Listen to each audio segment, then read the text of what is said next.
Assalamualaikum warahmatullahi wabarakatuh. Alhamdulillah wassalatu wassalamu ala Rasulillah.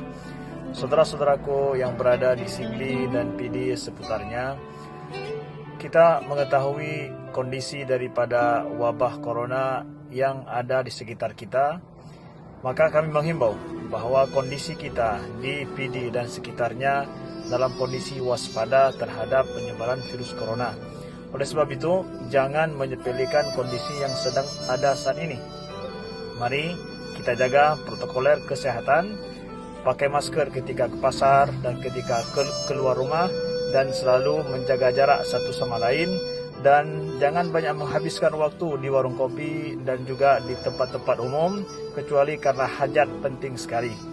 Dan jaga selalu tangan bersih ketika kita pulang ke rumah dan setelah kontak dengan apapun. Sekian, mudah-mudahan bermanfaat. Assalamualaikum warahmatullahi wabarakatuh.